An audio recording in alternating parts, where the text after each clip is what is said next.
Hola a todos, espero que se encuentren muy bien. Para nosotros es un privilegio estar otro fin de semana junto a ustedes para seguir estudiando el libro de Hechos. Hoy damos las gracias a Dios por permitirnos un día más reunirnos y traer una palabra de bendición para ustedes. Esperamos se queden hasta el final del video y esta palabra sea de mucho alimento para sus vidas. Los extrañamos mucho y esperamos verlos pronto. Bendiciones. Bueno, buenas tardes a todos los que se están uniendo a nosotros a estos videos que hemos estado haciendo del estudio de Hechos. Aquí los jóvenes CAF, los jóvenes del Centro de Oración Familiar, hoy por diferentes razones, algunos afectados por el COVID y otros afectados por la cuarentena, no han podido unirse a la reunión, pero espero que puedan vernos por aquí, porque, bueno, esto es como un esfuerzo de edificación mutua, así todas las semanas viene alguien diferente y trae una palabra, la cual nos edifica a todos, y así hacemos un esfuerzo de edificación mutua entre los jóvenes del Centro de Oración Familiar. Entonces, hoy no tenemos un invitado diferente al que está presentando, entonces pues no va a haber una presentación emotiva como toda la semana, pero sí quiero que me acompañen a hacer una oración y presentar este tiempo delante de Dios. Te damos gracias porque tú nos permites estudiar tu palabra, porque todavía esto es algo que se puede hacer de manera libre y porque tú nos das entendimiento a través de ella y nos llenas de tu amor y de tu presencia a través de la fe que produce tu palabra en nosotros. Te pido por lo que nos están viendo, para que también ellos puedan ser construidos y edificados en ella. Gracias, Señor Jesús. Amén. Listo, muchachos. Bueno, ¿qué tenemos hoy? Hoy nos toca el discurso de Esteban, ¿sí? Esteban, ya para poner un poquito en contexto y aterrizar algunas de las cosas, Esteban estaba ante el concilio, lo acaban de arrestar, estaba siendo arrestado. Entonces pasa algo con Esteban que habían señales y prodigios a través de él, y que no solamente eso, también Esteban estaba dando testimonio de Cristo, y esto era incómodo para la mayoría de todos estos judíos que estaban como siendo afectados, porque a lo mejor había gente que se unía al cristianismo. Y Esteban presenta este discurso en medio de este arresto. Acuérdense que él había sido uno de los 7 diáconos que habían escogido, y que uno de los requisitos para ser diáconos que ellos tenían en ese momento era que estuviera lleno del Espíritu Santo. Y vemos al Espíritu Santo como por ahí bienvenido Dubán. Y bueno, feliz cumpleaños a Santiago, que está cumpliendo años, le enviamos muchos abrazos. Así que diciendo que la característica principal era que estaba lleno. Mira, por ahí está Santiago, vamos a cambiarlo por aquí antes de seguir. Hola Santiago, feliz cumpleaños. Hola Pamel, ¿cómo estás? Mandamos un abrazo, espero que por ahí esté Nicolás también. ¿Cuánto estás cumpliendo? 17. Todavía lo puedes decir, ¿no? O sea, casi te falta un año para ser mayor de edad. Sí, ya casi. Dios te bendiga, te enviamos un abrazo.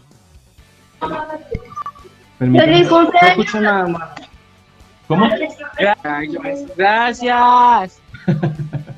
Bueno, abrazos. Santi. Vean esto, me dieron. Oh, un brazo de... No, sushi. Y que un brazo de reina. Iba a decir, Sí, bueno, sushi. ¿qué brazo Un de... brazo de reina. Una reina del mar. No se ve bien, será de reina de Japón. Sushi. Bueno, espero que lo disfrutes, hermano. Bueno, y le estaba hablando que una de las características principales es que había sido un diácono escogido porque era lleno del Espíritu Santo y se notaba en prodigios y señales. Algo importante que decía Eduardo la semana pasada es que el libro de los Hechos no es un libro para ser imitado en su totalidad, y totalmente de acuerdo, o sea, no es que vamos a hacerlo todo tal cual como está allí, que es bastante histórico, pero nos deja entrever mucho de la valentía, de la gallardía y de esas personas que a lo mejor pudieron haberle temido a la muerte como cualquier otro, pero veían mucho más grande la causa de Jesucristo que su propia vida, y como Jesús mismo lo había establecido, que el que pierda su vida por mi causa la ganará, y el que, bueno, en pocas palabras, el que no aborrezca su vida, pues la perderá. Entonces, más o menos esto es como el contexto de donde está Esteban, y está siendo arrestado e interrogado, ¿no? Entonces, yo les quería hacer una pregunta hoy. Si ustedes supieran que la muerte está dentro de pocas horas o de pocos minutos y tuvieran que escoger sus palabras, ¿cuáles serían esas últimas palabras que ustedes escogerían? Si supieran que dentro de una hora ya van a conocer, ya se van a encontrar con el Señor, ¿cuáles serían esas palabras que escogeríamos? Algunos pues ni siquiera pensamos en eso porque pues por ahí estaba Santiago que cumple 17 años, por aquí está Pamela también que bueno, está saludando, tiene como 15 Pamela, sí, vas a cumplir 16. No voy a decir la edad de Sara y de Cata porque a lo mejor se me molesta, no, pero son jóvenes también. Entonces, pasa que a veces cuando somos jóvenes no pensamos en estas cosas, ¿sí? Pero quería hacer esa pregunta, si ustedes tuvieran que escoger esas palabras, ¿cuáles serían? Y Esteban estaba siendo acusado. Y en el versículo 7, perdón, en el capítulo 7 de Hechos, en el versículo 1 dice, el sumo sacerdote le preguntó a Esteban, ¿son ciertas estas acusaciones? Y Esteban dio la siguiente respuesta. Esteban ya la tenía súper clara. Hermanos, padres y padres, escúchenme. Respetuosamente, ante todo, los reconoció como hermanos porque pues eran judíos también. Nuestro glorioso Dios se le apareció a nuestro antepasado Abraham en Mesopotamia, antes de que él se estableciera en Harán. Dios le dijo, deja a tu padre y a tus parientes y entra en la tierra que yo te mostraré. Entonces Abraham salió del territorio de los caldeos y vivió en Harán hasta que su padre murió. Después Dios lo trajo hasta aquí, a la tierra donde ustedes viven ahora. Entonces él empieza hablando de Abraham, y permítame cambio la versión porque estoy como muy acostumbrado a la versión más viejita. Entonces voy en el verso 5. Y le dijo Dios así. Estamos hablando de Abraham. Esto es lo que Esteban está diciendo a los que lo acusan de qué. ¿De qué lo estaban acusando? Lo estaban acusando de que él iba a cambiar las costumbres de Moisés, y lo estaban acusando de que, tergiversando las palabras de Jesús, que el templo iba a ser destruido, que Jesús iba a destruir el templo. Entonces, obviamente Jesús no se refería a eso, se estaba hablando de su propio cuerpo. Pero ellos estaban tergiversando las palabras y había unos testigos falsos allí. Entonces él empieza hablándoles de Abraham. ¿Y por qué? Porque precisamente lo están acusando de que él va en contra de las tradiciones judías, ¿sí? Entonces, y de la ley, en contra de la ley, en contra de lo que son ellos como nación, de su identidad, e incluso en contra del templo, ¿sí? Entonces estas dos cosas, el templo y la ley de Moisés. De esto lo están acusando. Entonces, en el versículo 6 dice, y le dijo Dios así, que su descendencia sería extranjera en tierra ajena y que los reducirían a servidumbre y los maltratarían por 400 años. Mas yo juzgaré, dijo Dios, a la nación de la cual serán siervos. Y después de esto saldrán y me servirán en este lugar. Y le dio el pacto de la circuncisión. Así Abraham engendró a Isaac y le circuncidó al 8º día. E Isaac a Jacob y Jacob a los 12 patriarcas.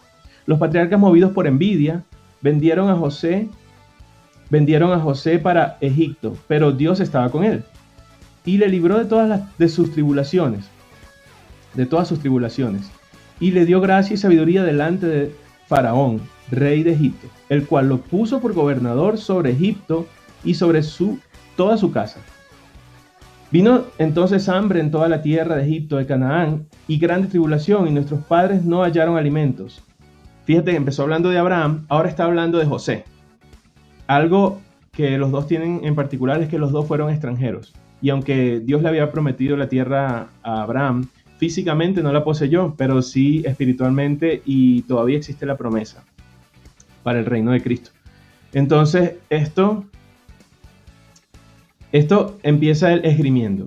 Abraham, extranjero, es lo que tiene en común con José. José estuvo en Egipto, fue extranjero. Y pues a José no le creyeron lo que él soñaba. Muchas veces Abraham también se burlaron de él por las cosas que Dios le había dicho, ¿no? Entonces pues eran personas que Dios le estaba hablando, pero la mayoría de la gente no le creía, no los veía como tal, ¿sí? Entonces seguimos en el verso 11. Vino entonces hambre en toda la tierra de Egipto y de Canaán, y grande tribulación, y nuestros padres no hallaban alimento. Cuando oyó Jacob que había trigo en Egipto, envió a nuestros padres la primera vez. Y en la segunda, José se dio a conocer a sus hermanos. Y fue manifestado a Faraón el linaje de José. O sea, Faraón conoció quiénes eran la familia de José, porque pues Faraón no sabía. Y José estaba como gobernante, prácticamente estaba debajo de Faraón. Y así descendió Jacob a Egipto, donde murió él y también nuestros padres, los cuales fueron trasladados a Siquem y puestos en el sepulcro que a precio de dinero compró Abraham de los hijos de Hamor en Siquem. Pero cuando se acercaba el tiempo de la promesa que Dios había jurado a Abraham, el pueblo creció y se multiplicó en Egipto, hasta que se levantó en Egipto otro rey que no conocía a José. Este rey, usando de astucia con nuestro pueblo, maltrató a nuestros padres, a fin de que expusieran a la muerte a sus niños, para que no se propagasen. En aquel mismo tiempo nació Moisés, y fue agradable a Dios, y fue criado 3 meses en casa de su padre. Entonces empieza hablando de Abraham, sigue después con José, como les había dicho, extranjero, y después nombra a Moisés, que precisamente de esto lo estaban acusando, de que él quería derrogar las costumbres que tenía Moisés. Entonces, ya les hizo como una introducción, como bueno, de ese que ustedes están hablando vamos a hablar. Ok, ustedes me están acusando a mí de que yo quiero derrogar eso que estableció Dios a través de Moisés, que es la ley. Entonces, sigo leyendo el 21, pero siendo expuesto a la muerte, la hija de Faraón le recogió y le crió como a su hijo, voy a repetir, y le crió como a hijo suyo. Y fue enseñado Moisés en toda la sabiduría de los egipcios, y era poderoso en sus palabras y obras. Era, quizás, no sé, sabía matemática, el lenguaje de los egipcios, filosofía, astronomía, química. Es muy probable que supiera muchas de estas cosas. Y si fue creado en la sabiduría de los egipcios es porque era una persona, muy probablemente sea una persona muy preparada, ¿sí? Moisés en ese tiempo, obviamente. Entonces, cuando hubo cumplido la edad de 40 años, le vino al corazón el visitar a sus hermanos, los hijos de Israel.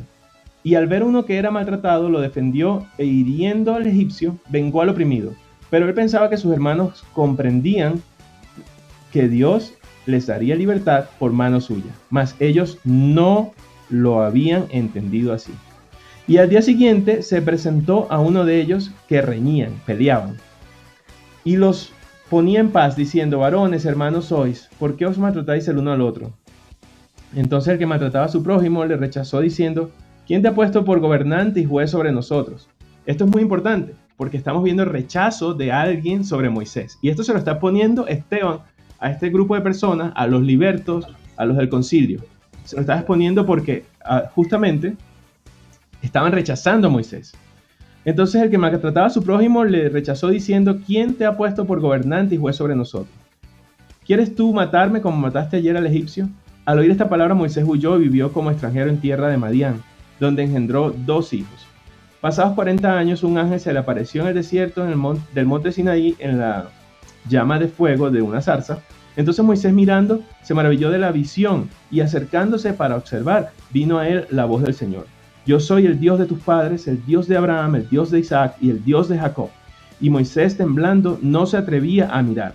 Y le dijo el Señor: quita el calzado de tus pies, porque el lugar en que estás es tierra santa. Ciertamente he visto la aflicción de mi pueblo que está en Egipto, y he oído su gemido, y he descendido para librarlos. Ahora pues, ven, te enviaré a Egipto. A este Moisés, a quien habían rechazado, y esto es muy importante, Moisés, Dios lo envió y fue rechazado también. Moisés sufrió rechazo.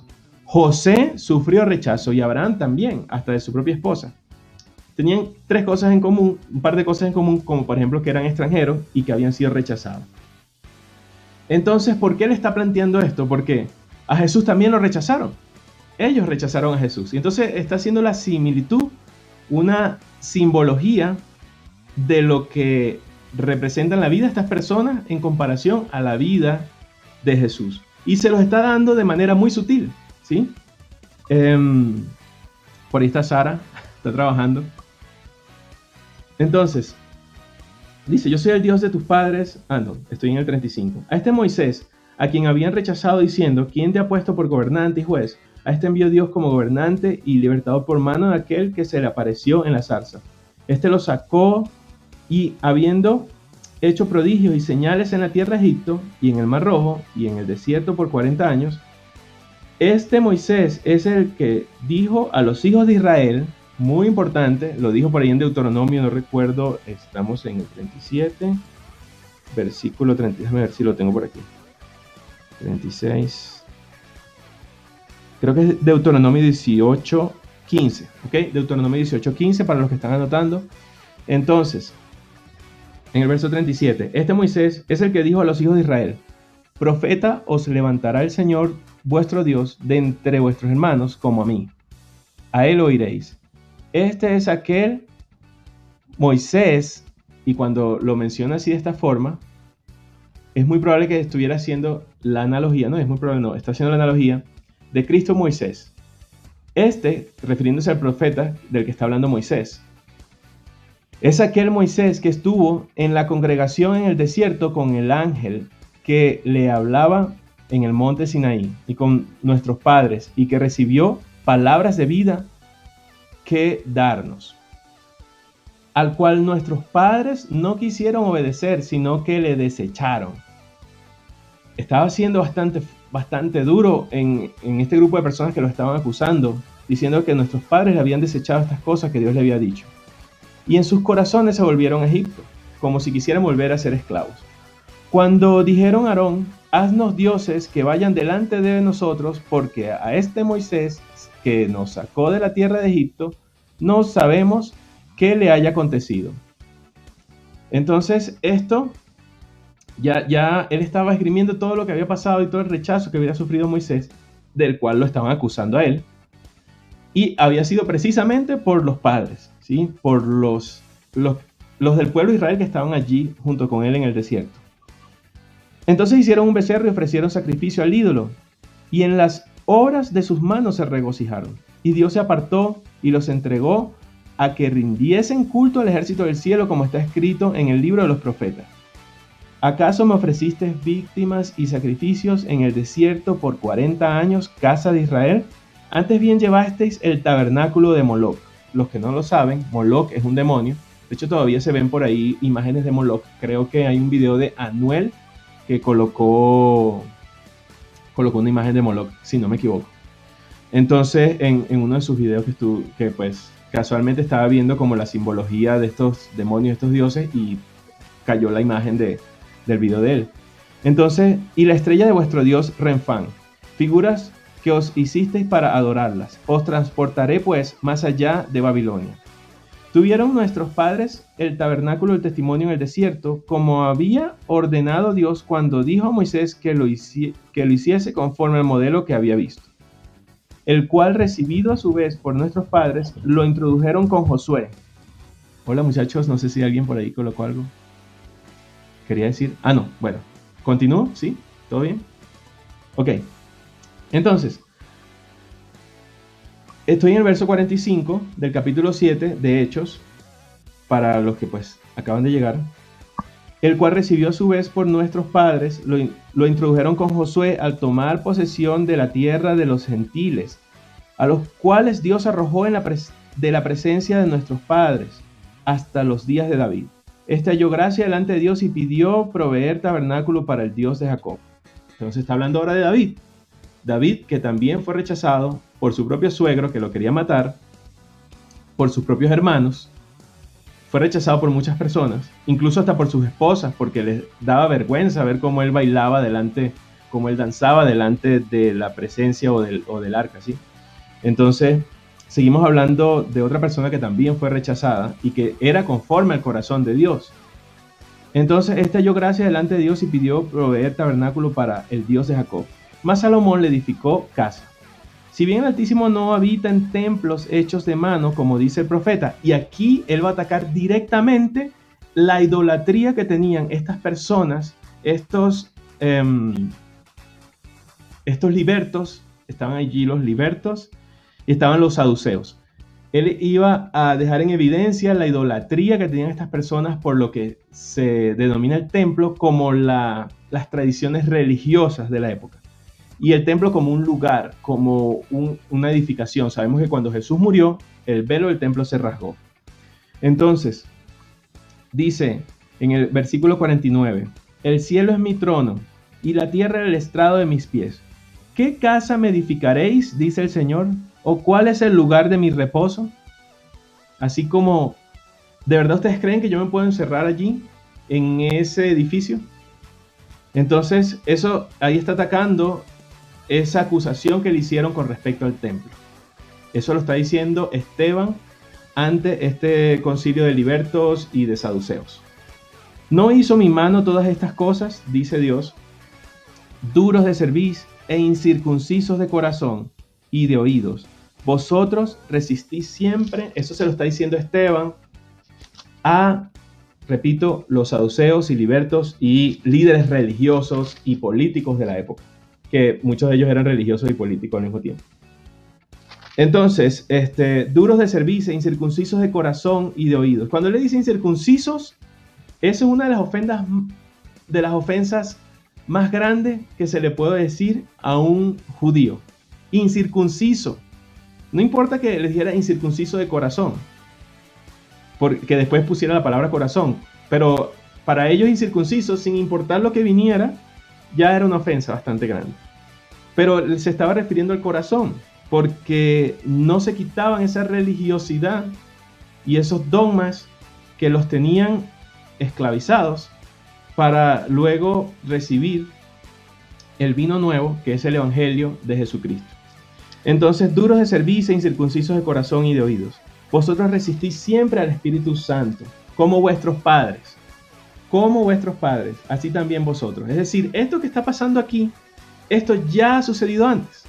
Esto pasó con Abraham, pasó con José, pasó con Moisés, pasó con David. Ya esto ha sucedido antes, ¿sí? Hey, Eduardo, ¿cómo estás? Dios te bendiga. Bueno, como les digo, cuando les dice esto, como vuestros padres, es porque ya había acontecido. ¿A cuál de los profetas no persiguieron vuestros padres y mataron a los que anunciaron de antemano la venida del justo, de quien vosotros ahora habéis sido entregadores y matadores? Entonces, diciéndole, esto ya ha pasado, sus padres persiguieron a los profetas y ahora ustedes persiguen al justo. Entonces Esteban está siendo acusado y él termina acusando a los acusadores. ¿Sí? Qué tremendo. Él supo escoger sus últimas palabras, ¿no? O sea, son ustedes son los incircuncisos de corazón. En el verso 53 dice, vosotros que recibisteis la ley por disposición de ángeles y no la guardasteis. Oyendo estas cosas se enfurecían en sus corazones y crujían los dientes contra él. Pero Esteban, lleno del Espíritu Santo, puesto los ojos en el cielo, vio la gloria de Dios y a Jesús que estaba a la diestra de Dios. Es muy probable que el discurso de Esteban haya sido más largo que esto y que incluso a lo mejor no terminó de decirlo. Pero justamente cuando iba a entrar en la parte más importante del discurso, empezaron a llover las piedras. Es muy probable que esto haya acontecido así. Después de que él haya acusado a estas personas de incircuncisos de corazón, y quizás le faltó decirles, arrepiéntanse y busquen a este Jesucristo, al cual todos los profetas han anunciado. Pero parece que no ocurrió eso así. Y dijo, he aquí veo los cielos abiertos y al Hijo del Hombre que está a la diestra de Dios. Tuvo una visión en ese momento. Una visión, es muy probable que ya él sabía que estaba muy cerca ya su momento. Y dijo, he aquí veo los cielos abiertos y al Hijo del Hombre que está a la diestra de Dios. Entonces ellos, dando grandes voces, se taparon los oídos y arremetieron a una contra él. Y echándole fuera de la ciudad, le apedrearon. Y los testigos pusieron sus ropas a los pies de un joven llamado Saulo. Ahí estaba Saulo y no había aparecido hasta entonces. Esteban era un joven que estaba siendo martirizado. Y Saulo era un joven también de los que apoyaban que se le diera muerte a Esteban. Y echándole fuera de la ciudad, le apedrearon y los testigos pusieron sus ropas a los pies de un joven que se llamaba Saulo. Llovieron piedras en ese momento sobre Esteban. Y apedreaban a Esteban mientras él invocaba y decía, Señor Jesús, recibe mi espíritu. Y puesto de rodillas, clamó a gran voz, Señor, no les tomes en cuenta este pecado. Y habiendo dicho esto, durmió. Dios permitió que durmiera a esperar la resurrección. Y eso fue lo que ocurrió allí. Bueno, voy a dejarlo hasta aquí. Como ya les había comentado, él escogió bien sus últimas palabras, comparó a personas que estaban, o a los padres, a los patriarcas, con la vida de Jesucristo, acusó a los fariseos a los fariseos, a los saduceos, a los libertos, a todos los que estaban allí, de incircuncisos de corazón, y no conforme con eso, les dijo que los profetas habían hablado de Jesús, lo cual para ellos era inaceptable. En ese momento, él tuvo una visión y a lo mejor no terminó el discurso, no lo sabemos, o a lo mejor sí. Es muy probable que le faltó decir arrepiéntanse y reciban esta salvación de parte de Jesucristo, pero no lo dijo. Y pasó antes de Cristo, que el pueblo que se creía religioso rechazara la palabra de Dios porque no iba conforme a sus intereses. Pasó después de que Cristo, pasó durante el ministerio de Jesucristo también, hubo rechazo. Pasó después, durante la iglesia, o cuando se estaba formando la iglesia, que vino el Espíritu Santo. Y es muy probable que todavía siga ocurriendo esto, aún dentro de la iglesia, que se esté rechazando la palabra de Dios porque puede resultar incómoda, ¿sí? Entonces, algo que podemos aprender de aquí, no solamente su gallardía, su valentía, supo escoger bien sus palabras, y quisiera escucharlos a ustedes, a ver qué opinan con respecto a este corto estudio de lo que es el discurso más largo que está aquí en el libro de los Hechos. A ver, alguien que quiera compartir algo, que quiera decir antes de que culminemos. Los leo, los veo, los oigo. Bueno, esta palabra es difícil de digerir, yo la verdad. Ok, yes. Bueno, por ahí está Eduardo. Eduardo, ¿puedes Como, hablar con como tapabocas? siempre yo, Ya, vamos a colocar aquí, Cris. Bueno. ¿Listo? ¿me oyen bien? Sí, claro. Bueno, brevemente lo que me llama, bueno, hay muchas cosas que a uno le quedan de un texto bíblico, en este caso de el discurso de Esteban. Siempre me llama la atención que el Espíritu Santo, como dije compartí en la lección pasada, está siendo protagonista, no porque le gusta necesariamente, sino porque el Señor lo dejó, lo profetizó que vendría después que él subiera al cielo, ¿no? Y siempre me llama la atención que Esteban, en este caso, inspirado por él, que dijo, aún el conocimiento bíblico no era lo más importante de pronto para él, no, que él les da un repaso de lo que es el Antiguo Testamento hasta ese momento, ¿no? Así comienza su discurso, pero él los confronta con el mismo espíritu, ¿no? Y ante el espíritu no hay defensa que se pueda interponer delante de eso, independientemente de lo que diga la otra persona. Y al final, fíjense que el resultado no fue una conversión en masa, ¿no? Sino que fue la muerte del mismo. Así que esto nos debe quedar que no tenemos que ver los resultados necesariamente que esperamos, lo bueno, sino que simplemente decimos lo que el Espíritu nos diga que debemos decir y se acabó, más nada. Bueno, muchas gracias, Eduardo. Algo que me llama la atención, y es que lo comparas con el discurso de Pedro, que se convirtieron 3.000 al principio y después 5.000, y bueno, se convirtió en un montón de gente. Es cierto que los discursos de Pedro se convirtió la gente, y en este discurso que dio Esteban, la gente no se convirtió, y el resultado fue que lo apedrearan. Sin embargo, él cumplió el propósito de hablar la palabra que tenía que hablar. Muy probablemente esto haya marcado la vida de Saulo, que estaba allí, no lo sé, pero este fue el resultado. No siempre va a haber un resultado con bombos y platillos y fiesta cuando hacemos la voluntad de Dios. A veces hay resultados que no son agradables, ¿sí? Entonces eso pasa, suele suceder. Y los que están dispuestos a hacer la voluntad de Dios tienen que asumir las consecuencias de la decisión de obedecer al Señor. Sea cual sea, bueno, si son de pastorear a 3.000 personas o de ser apedreados, pues la voluntad de Dios es perfecta, agradable. Y sé que Esteban, después de este momento tan, no sé, fortuito y desafortunado de ser apedreado, él ya estaba en la presencia del Señor allí, porque él había tenido esta visión y es muy probable que se haya emocionado. Muy seguramente fue un pequeño sufrimiento y después vino esta recompensa. Entonces no sé si hay alguien más que quiera hablar, quiera compartir algo con respecto al ministerio de Esteban, a su debut y su despedida el mismo día, a su 21 discurso. Muy probablemente haya dicho otros más, pero Lucas registró este. Entonces, ¿algo más? ¿Quién da más? ¿Quién da menos? ¿No? Bueno, yo, Dale. complementando a lo que ustedes dicen, que la verdad es bastante interesante pensarlo, compararlo con el discurso, bueno, los discursos que da Pedro al inicio. Qué interesante es ver que cada uno tiene un plan diferente, ¿no? Y que como estaban hablando, pues no siempre al hacer la voluntad de Dios todo va a salir perfecto y te van a aplaudir y, mejor dicho, va a ser lo mejor, pero yo creo que de eso se trata, qué tan dispuestos estamos a dar por Dios. Y me impacta mucho Esteban porque todo el tiempo, a pesar de que estaba a punto de la muerte, siempre habló la verdad y se dejó usar por el Espíritu Santo.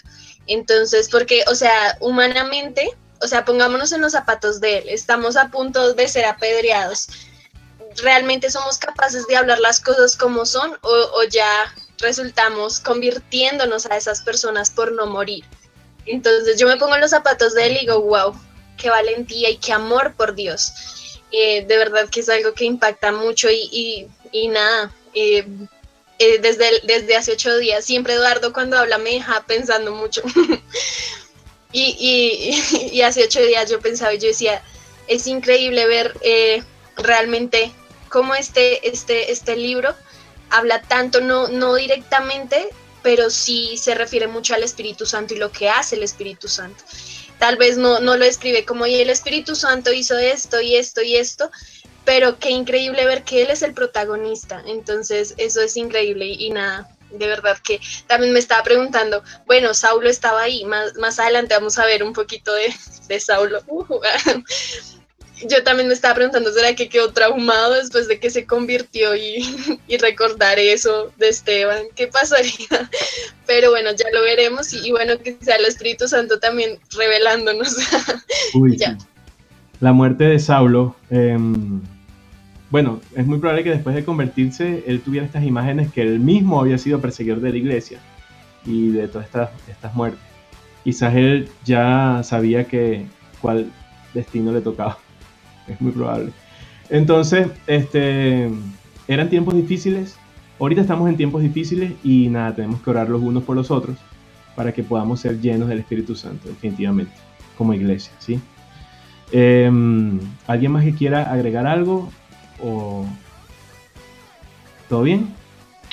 Bueno, entonces los invitamos la semana que viene. Vamos a hablar un poquito de Saulo cuando persigue a la iglesia. Qué interesante, ¿no?